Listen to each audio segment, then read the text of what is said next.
Hello साथियों, आप सभी का स्वागत है आपके अपने यूट्यूब चैनल पर। साथियों, आप पढ़ रहे हो हमारे यानी कि रवि के साथ अपनी यूपी टेट और सीटेट के लिए ईवीएस की प्रैक्टिस क्लास कर रहे हैं। तो चलिए शुरू करते हैं आज का। देखते हैं, पहला प्रश्न है प्लेग है। तो प्लेग के बारे में देखते हैं। प्लेग है विषाणु जनित बीमारी, कवक जनित बीमारी, जीवाणु जनित बीमारी या फिर खनिज जनित बीमारी। तो आप लोग आंसर कीजिए अपना। प्लेग क्या है? प्लेग है कैसी बीमारी है साथियों? जीवाणु से होने वाला रोग होता है प्लेग। इसके बारे में हमने पढ़ भी लिया है, हमारी पीछे की क्लास पढ़ी है जब हमने जीवाणु जनित रोगों के बारे में एक क्लास ली थी। उसमें हमने बताया था कि प्लेग कैसी बीमारी है, जीवाणु जनित बीमारी है प्लेग। आगे चलते हैं।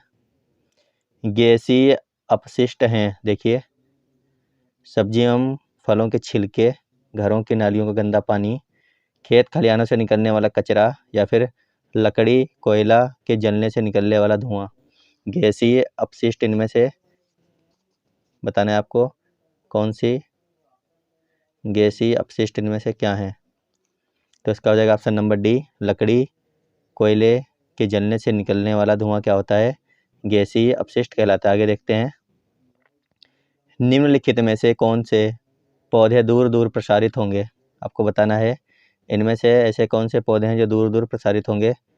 बीजाणु द्वारा प्रकीर्ण पौधे या फिर बीज द्वारा प्रकीर्ण पौधे, फल द्वारा प्रकीर्ण पौधे या फिर कायिक जनन द्वारा प्रकीर्णन पौधे। तो ऐसे कौन से पौधे हैं जो दूर दूर प्रसारित होंगे? आपको आंसर देना है। आंसर दीजिए साथियों। ऐसे कौन से पौधे हैं जो दूर दूर प्रसारित होंगे? तो क्वेश्चन नंबर 3 का हो जाएगा ऑप्शन नंबर सी, फल द्वारा प्रकीर्णन पौधे। आगे चलते हैं। जब एक जीव लाभ होता है बगैर दूसरे सहवासी जीवन को प्रभावित किए तो कहलाता है। जब एक जीव लाभ होता है बगैर दूसरे सहवासी जीव को प्रभावित किए हुए तो उसको हम क्या कहते हैं? ये पूछा गया है। परजीवी, सहभोजी, मृतोपजीवी या फिर सहजीवी। तो आंसर कीजिए आप लोग साथियों। जब एक जीव लाभ होता है बगैर दूसरे सहजीवी जीव को प्रभावित किए तो उसको क्या कहते हैं? आपको ये बताना है। आंसर कीजिए आप लोग। क्वेश्चन नंबर 4 का हो जाएगा ऑप्शन नंबर बी, सहभोजी कहते हैं उसको। आगे देखते हैं। जब मोर सांप को खाता है, सांप कीड़े को खाता है और कीड़े हरे पौधे को खाते हैं तो मोर का पोषण तल क्या हो जाएगा? आपको ये बताना है। मोर का पोषण तल क्या हो जाएगा? प्राथमिक उपभोक्ता, अंतिम अपघटक, प्राथमिक अपघटक या फिर खाद्य पिरामिड के शीर्ष पर। मोर के बारे में पूछा गया है कि जब मोर जो है वो सांप को खा लेता है, सांप कीड़े को खाता है और कीड़ा जो है हरे पौधे को खाता है तो मोर का पोषण तल क्या हो जाएगा? आंसर कीजिए आप लोग। मोर का पोषण तल क्या हो जाएगा? तो हो जाएगा खाद्य पिरामिड के शीर्ष पर हो जाएगा मोर। Option number D. देखते हैं थोड़ा। निम्नलिखित में से कौन सा कायांतरित सेल का उदाहरण है? कायांतरित सेल के बारे में आपको बताना है। इनमें से कौन सा कायांतरित सेल का उदाहरण है? बलुआ पत्थर, ग्रेनाइट, संगमरमर, चूना पत्थर। कायांतरित सेल का उदाहरण आपको बताना है साथियों। इनमें से कौन सा हो जाएगा? क्वेश्चन नंबर 6 का आप लोग आंसर कर लीजिए। कायांतरित सेल का उदाहरण इसमें से है संगमरमर। कौन सा है? संगमरमर। कई बार ये हम लोग कर चुके हैं क्वेश्चन। आगे देखते हैं। कृपया वीडियो को शेयर कर दें साथियों एक बार और लाइक कर लीजिए, और अगर नए जुड़े हैं तो चैनल को सब्सक्राइब भी कर लें। देखते हैं अगला क्वेश्चन। महासागरों में निम्नलिखित में से कौन सा लवण सर्वाधिक मात्रा में पाया जाता है? महासागरों में कौन सा लवण सर्वाधिक मात्रा में पाया जाता है? देखिए, magnesium sulphate, magnesium chloride, magnesium sulphate और कैल्शियम सल्फेट है तीसरा। चौथा है सोडियम क्लोराइड। तो इनमें से बताइए आप लोग कौन सा लवण सर्वाधिक मात्रा में पाया जाता है महासागरों में? क्वेश्चन नंबर 7 का आंसर कर लीजिए आप लोग। क्वेश्चन नंबर 7 का आंसर कीजिए साथियों। तो इसका हो जाएगा option number D, sodium chloride. आगे चलते हैं। आगे देखते हैं। विभिन्न लवणों का हिस्सा समुद्र के पानी में है जैसा नीचे दिखाया गया है। ये देखिए, sodium chloride, magnesium chloride, magnesium sulphate, calcium sulphate और पोटेशियम सल्फेट। आगे चलते हैं। राज्यसभा में होने वाली सभाओं की अध्यक्षता कौन करता है? राज्यसभा में जो सभाएं होती हैं उनकी अध्यक्षता कौन करता है?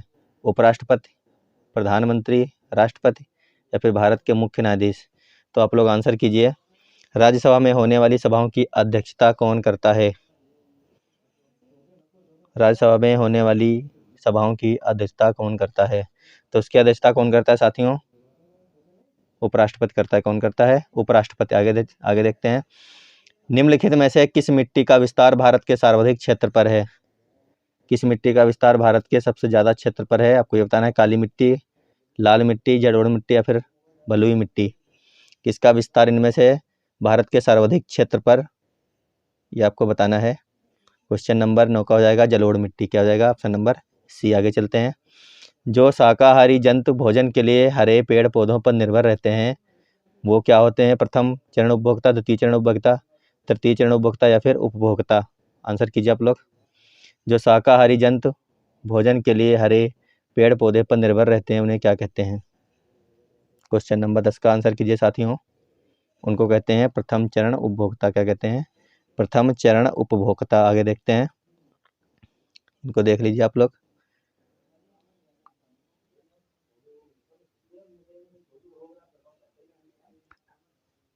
चलते हैं आगे। पर्यावरण शिक्षा में सामान्य समाधान विधि का गुण है। पर्यावरण शिक्षा में समस्या समाधान विधि का गुण पूछा गया है। पर्यावरण शिक्षा में समस्या समाधान विधि का गुण क्या है? लक्ष्य केंद्रित विधि, सृजनात्मक विधि या फिर चयनात्मक विधि या फिर उपर्युक्त विधि? आंसर कीजिए आप लोग। पर्यावरण शिक्षा में समस्या समाधान विधि का गुण क्या हो जाएगा?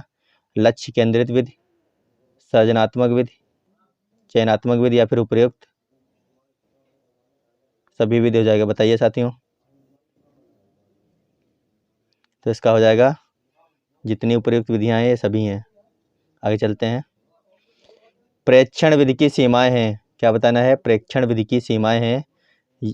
ऑप्शन देख लीजिए और आंसर कीजिए आप लोग। यह विधि मितव्ययी नहीं है या फिर इस विधि में प्रेक्षण सूक्ष्मता से न करने पर प्राप्त परिणाम अधिक वैध एवं विश्वसनीय नहीं होते हैं। सी है, इस विधि से व्यक्ति के आंतरिक व्यवहारों का अध्ययन संभव नहीं है या फिर उपर्युक्त सभी? तो आप लोग आंसर कीजिए 12 का। इसका हो जाएगा उपर्युक्त सभी। Option number D. आगे चलते हैं। इकोसिस्टम की सही परिभाषा क्या है? आपको बताना है इकोसिस्टम की सही परिभाषा। ऑप्शन देखिए और आंसर कीजिए। इनमें से इकोसिस्टम की सही परिभाषा क्या है? इकोसिस्टम की सही परिभाषा क्या है साथियों? आंसर कीजिए आप लोग। क्वेश्चन नंबर 13 का आंसर कीजिए आप लोग। तो इसकी सही परिभाषा है जीव समुदाय और वातावरण का संतुलित तंत्र। जीव समुदाय और वातावरण का संतुलित तंत्र जो है वो इकोसिस्टम की सही परिभाषा है। आगे चलते हैं। मानव विकास के क्रम में 2 पैरों पर चलने वाला सबसे बड़ा लाभ है। मानव विकास के क्रम में 2 पैरों पर चलने का सबसे बड़ा लाभ आपको बताना है। शरीर को अच्छी प्रकार आधार देना, शरीर का भार कम होना, हाथ स्वतंत्र रूप से मस्तिष्क की आज्ञा अनुसार कार्य कर सकते हैं या फिर अधिक तेज चाल होना। मानव विकास के क्रम में 2 पैरों पर चलने का सबसे बड़ा लाभ आपको बताना है इनमें से क्या होता है? क्वेश्चन नंबर 14 का आंसर कीजिए आप लोग। तो इसका हो जाएगा ऑप्शन नंबर सी, हाथ स्वतंत्र रूप से मस्तिष्क की आज्ञा अनुसार कार्य कर सकते हैं। आगे देखते हैं। भूकंप की तीव्रता नापने के यंत्र को क्या कहते हैं? भूकंप की तीव्रता किस यंत्र से मापी जाती है आपको ये बताना है। तो इसका हम लोग कर ही चुके हैं पिछले वाले क्लास में। इसका हो जाएगा ऑप्शन नंबर सी, सिस्मोग्राफ। आगे देखते हैं। सूर्य के निकटतम ग्रह कौन है? आपको ये बताना है सूर्य का सबसे निकट का ग्रह कौन सा है? मंगल, शुक्र, बृहस्पति या फिर बुध? क्वेश्चन नंबर 16 का आंसर कीजिए। सूर्य के निकटतम ग्रह कौन है? तो वो कौन सा है साथियों? बुध है। कौन सा है? बुध। आगे चलते हैं। गिर राष्ट्रीय पार्क किस राज्य में स्थित है? गिर राष्ट्रीय पार्क किस राज्य में स्थित है? एशियाटिक शेरों के लिए यह फेमस है। गिर राष्ट्रीय उद्यान जो है वो है गुजरात में। कहाँ है गिर? गिर राष्ट्रीय उद्यान है गुजरात में, जो एशियाटिक शेरों के लिए फेमस है। चलिए आगे देखते हैं। भारत सरकार ने 1 अप्रैल 1973 को प्रोजेक्ट टाइगर लॉन्च किया था। कब लॉन्च किया था? 1973 में लॉन्च किया था प्रोजेक्ट टाइगर। इसको याद रखना। आगे चलते हैं। निरीक्षण विधि की विशेषता नहीं है। आपको ये बताना है निरीक्षण विधि की विशेषता कौन सी नहीं है। ऑप्शन देखिए और आंसर कीजिए। या एक मनोवैज्ञानिक विधि है, या प्रत्यक्ष अनुभवों पर आधारित है, या एक बाल केंद्रित विधि है जिसमें शिक्षक एक प्रशासक के रूप में होता है। चौथा है या विधि विभिन्न सर्वेक्षणों द्वारा अपनाई जाती है। तो आप लोग आंसर कीजिए साथियों।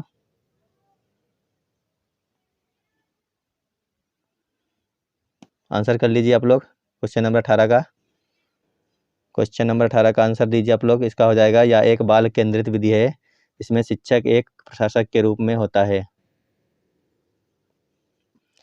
तो आप लोगों ने अगर आंसर कर लिया हो अब तक, राजस्थान में कौन कौन से हैं? केवलादेव, रणथंभौर, सरिस्का, दरा, ये सारे के सारे नेशनल पार्क हैं वहाँ पर राजस्थान में। आगे चलते हैं। निम्नलिखित वाहनीय ईंधनों में से किसको आजकल पर्यावरण स्नेही माना जाता है? निम्नलिखित वाहनीय ईंधनों में से किसको आजकल पर्यावरण स्नेही माना जाता है? तो डीजल पेट्रोल है, द्रवित पेट्रोलियम गैस है, स्पंदित प्राकृतिक गैस है।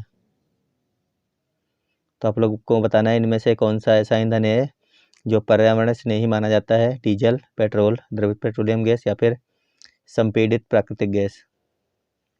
तो क्वेश्चन नंबर 19 का हो जाएगा ऑप्शन नंबर डी, संपीड़ित प्राकृतिक गैस।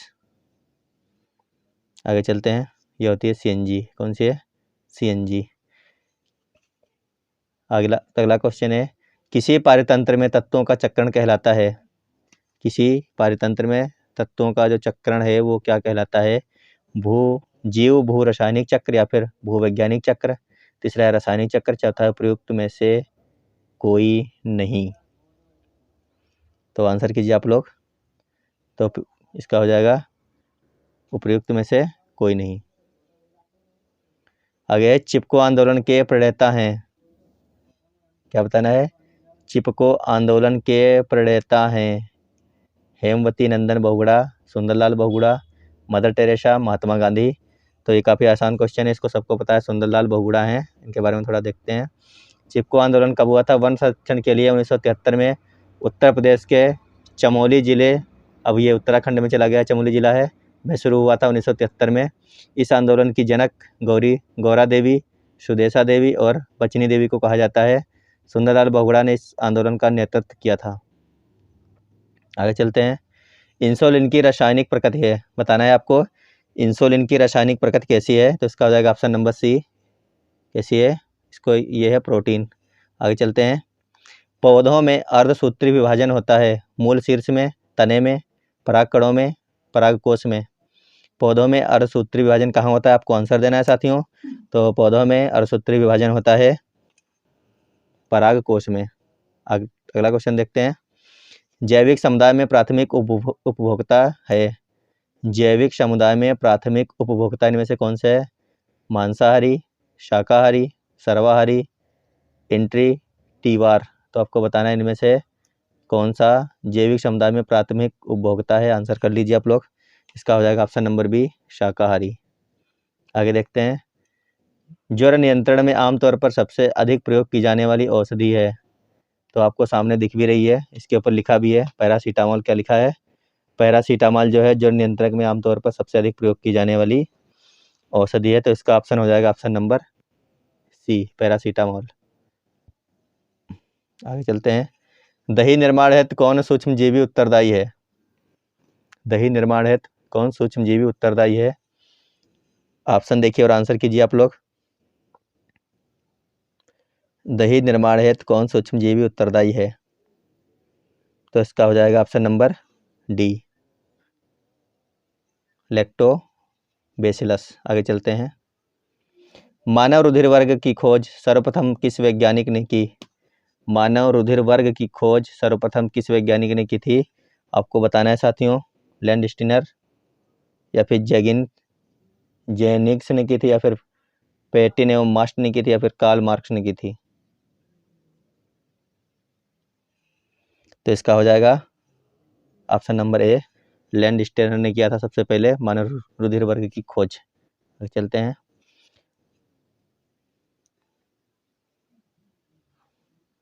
के बारे में देख लीजिए थोड़ा, आपको पीडीएफ मिल जाएगी साथियों, उसमें आप लोग इनके बारे में देख लेना। तो अगला क्वेश्चन है, प्याज, आलू, अदरक ये सब क्या हैं? जड़ हैं, तना है या फिर अपस्थानिक जड़ें हैं या फिर शल्क हैं? प्याज, आलू, अदरक ये सब क्या हैं आपको ये बताना है।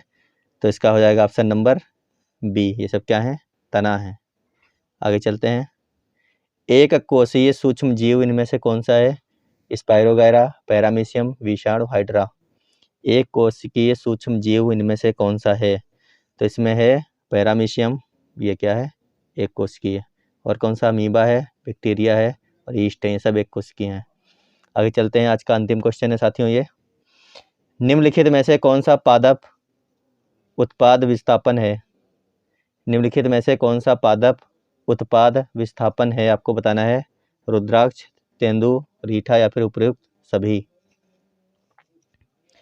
कौन सा पादप उत्पाद विस्थापन है?